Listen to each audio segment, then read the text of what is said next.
Welcome to green classes. आज का tense है हमारा प्रेजेंट परफेक्ट कंटिन्यूस। इस टेंस के अंदर जो इंडिकेशन है, पहचान है, वो ये है कि इन वाक्यों में कार्य का लगातार जारी होना प्रकट होता है। ऐसे वाक्यों में कार्य जारी रहने का समय भी दिया होता है। वाक्यों के अंत में रहा है, रही है, रहे हैं आदि शब्दों का प्रयोग होता है। इस टेंस में जो हेल्पिंग वर्ब है वो हैज बीन है और हैव बीन है।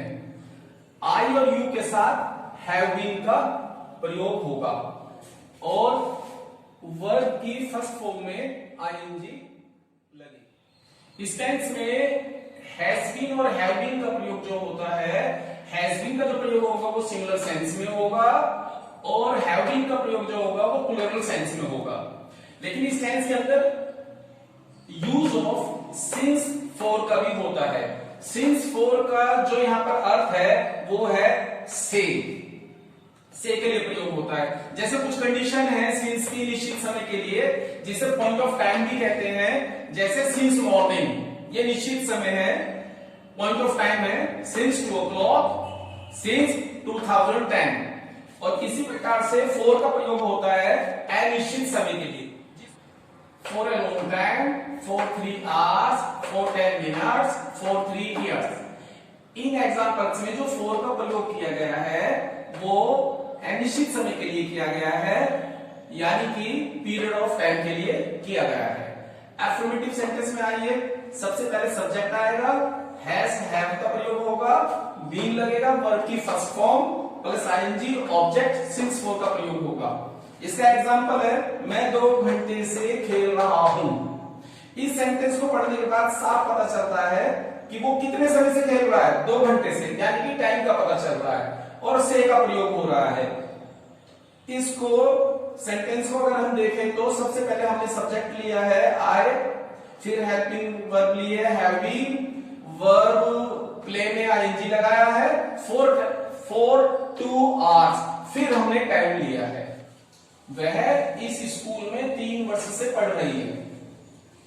She has been reading in this school for 3 years. वह लगातार गा रही है। She has been continuously singing. अब आप ये कहेंगे कि इस सेंटेंस के अंदर मैंने since for का प्रयोग क्यों नहीं किया? सीधी सी बात है, इस सेंटेंस में समय का पता नहीं चल रहा। जब समय का पता ही नहीं चल रहा, टाइम का पता नहीं चल रहा, तो since for का प्रयोग नहीं किया जाता। Negative sentence, subject has have not been, यानी कि हमें जो नॉट का प्रयोग करना है वो हैज हैव के बाद नॉट लगाना है, फिर बीन को रखना है। वर्ब की first form plus ING plus object plus since for. आज सुबह से बारिश नहीं हो रही है। It has not been raining today। Negative sentence है, हैज के बाद नॉट का प्रयोग होगा और जो नॉट लगेगा वो हैज और बीन के बीच में आएगा। सिंस मॉर्निंग, रवि 2 घंटे से नहीं खेल रहा है। यह भी एक नेगेटिव सेंटेंस है। Ravi has not been playing for 2 hours।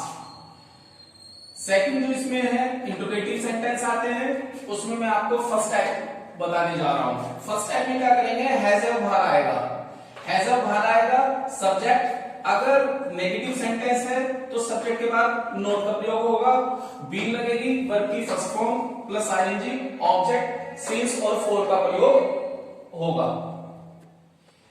क्या तुम सुबह से खेल रहे हो, ये इंटरोगेटिव सेंटेंस फर्स्ट टाइप है। इसमें शुरू में क्या का प्रयोग हुआ है, जिसके लिए शुरू में हेल्पिंग वर्ब हैव लगाई गई है। Have you been playing since morning. Second example है, क्या वह 10 मिनट से गाना नहीं गा रहा है। क्या वह 10 मिनट से गाना नहीं गा रहा है, इसमें क्या के लिए हैज का प्रयोग हुआ है, सब्जेक्ट के अकॉर्डिंग। सब्जेक्ट इसमें ही है और वो सिंगुलर सेंस को दे रहा है, इसलिए यहाँ पर हैज का प्रयोग हुआ है। और जो नॉट का प्रयोग हुआ है, सबसे पहले हेल्पिंग वर्ब आई है, फिर सब्जेक्ट आया है, फिर नॉट आया है, फिर बीन आया है, तब ये सेंटेंस आपका बना है। Has he not been singing the song for 10 minutes. Interrogative sentence second type की मैं आपसे बात कर रहा हूं। इसमें सबसे पहले क्वेश्चंस वर्ड आएंगे, फिर हेल्पिंग वर्ब हैज हैव का प्रयोग होगा, सब्जेक्ट लगेगा। अगर सेंटेंस नेगेटिव है तो आप नोट का प्रयोग करेंगे। बीन का प्रयोग होगा, वर्ब की first form plus ING, since और फॉर का प्रयोग होगा। अब कुछ एग्जांपल देखिए, जैसे वह 2 घंटे से कहां खेल रहा है।